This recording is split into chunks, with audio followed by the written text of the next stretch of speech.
Bien, mucho gusto, mi nombre es Luis Ángel Hernández, soy estudiante del programa de Filosofía de la Universidad Nacional Abierta de Distancia UNAD y vamos a identificar el legado educativo de la Europa medieval. Pero para ello vamos a identificar qué fue la Edad Media. La Edad Media fue un periodo de profundos cambios sociales, políticos y culturales. A menudo se asocia con la oscuridad y el retroceso. Fue una etapa que conserva el conocimiento, el desarrollo de la vida intelectual. La iglesia domina los ámbitos educativos y el saber se transmitía a través del latín en espacios controlados como los monasterios y las catedrales.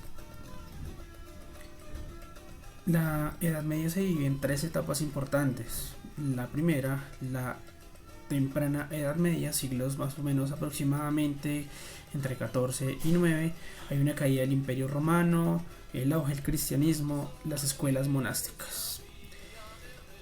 En la Alta Edad Media encontramos una etapa muy importante con la consolidación del feudalismo, el surgimiento de las universidades, la escolástica, que son muy importantes. Y adicional, la Baja Edad Media, identificamos que hay una crisis una crisis social, un auge del pensamiento crítico y la separación entre la fe y la razón. Esto es más o menos aproximadamente en los siglos XIV al siglo XV. El inicio del saber eclesiástico se caracteriza por la educación centrada por los monasterios. Los monjes copiaban manuscritos y enseñaban lectura crítica, escritura y canto litúrgico. San Agustín, muy importante, promovía la idea de que la fe era el principal camino hacia la verdad. Un ejemplo muy bonito e importante podríamos identificar también que se destacó la escuela palatina de Aquisgrán, fundada por Carlomagno, donde la educación de los hijos, tanto los de los nobles como de las familias humildes, se podía dar allí. Cabe resaltar que para esa época la educación era muy importante, centralizada y con tantas brechas en cuanto a solamente podían acceder los altos cargos, hijos de altos cargos o el monasterio. Cabe resaltar que esta era una de las únicas escuelas que hacía como la diferencia.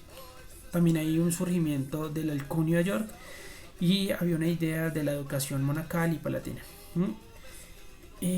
También es importante que resaltemos que Duda, a su derecha la vemos, fue una noble del siglo IX, escribió un manual educativo para su hijo y este fue enfatizado con la importancia de la lectura y la oración. Este manual se toma en cuenta para futuras enseñanzas, muy importante. El auge del saber eclesiástico se caracteriza porque nacieron las primeras universidades en las ciudades de Bolonia, París y Oxford, muy importantes. Son instituciones que estructuraron el conocimiento en facultades que promovieron el método como el lectio y el disputatio. Hay también filósofos como Tomás de Aquino que buscaban armonizar la fe y la razón, afirmando que ambas conducen hacia la verdad, hacia la misma verdad.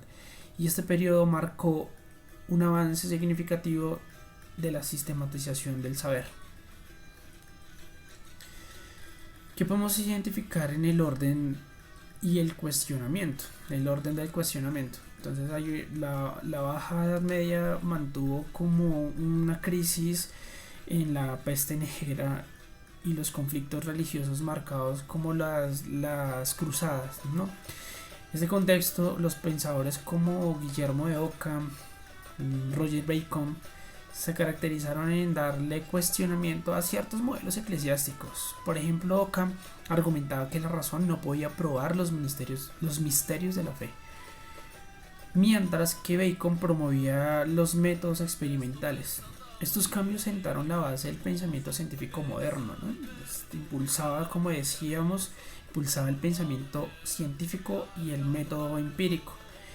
Y también había una importancia en que la filosofía se empieza a separar gradualmente de la teología. Marca las dos disciplinas, a pesar de que las dos son del saber, del pensar, del pensamiento crítico, pero ya hay una diferencia entre una y la otra. En la Escuela de Traductores de Toledo podemos identificar que hay un centro muy importante, muy interesante, donde se unen ciertas culturas a pesar de la diferencia entre ellas, como cuáles: cristianos, judíos e inclusive musulmanes. ¿Para qué? Para colaborar en traducir textos al latín, obras filosóficas, científicas. Esto es del mundo árabe, del mundo griego, que impactaron importantemente en esta época, en esta región. Este intercambio cultural enriqueció el pensamiento occidental, permitió la reintroducción de obras de importantes autores como Aristóteles en Europa. Influyó profundamente la escolástica, también muy importante y muy interesante. ¿Qué podemos identificar entonces en esta época? Porque a pesar de que se fue caracterizada por un periodo de oscuridad, no solamente fue ello, ¿no? Sino fue una etapa de transformación y preservación del conocimiento, del saber. Desde los monasterios hasta las universidades se centraron las bases del sistema educativo actual. Hay una combinación entre la fe y la razón, a pesar de que empezaron a marcar diferencias. La apertura del conocimiento entre culturas, enriquecerse unas con las otras, son legados que aún perduran en nuestras instituciones educativas, y eso es demasiado importante resaltarlo. Entonces, podemos entender que la educación en cada etapa de la edad medieval nos ayuda a valorar el conocimiento como motor de cambio y diálogo. La Edad Media nos enseñó que la educación es una herramienta poderosa, muy poderosísima, para la transformación social, cultural. Muchísimas gracias por su atención.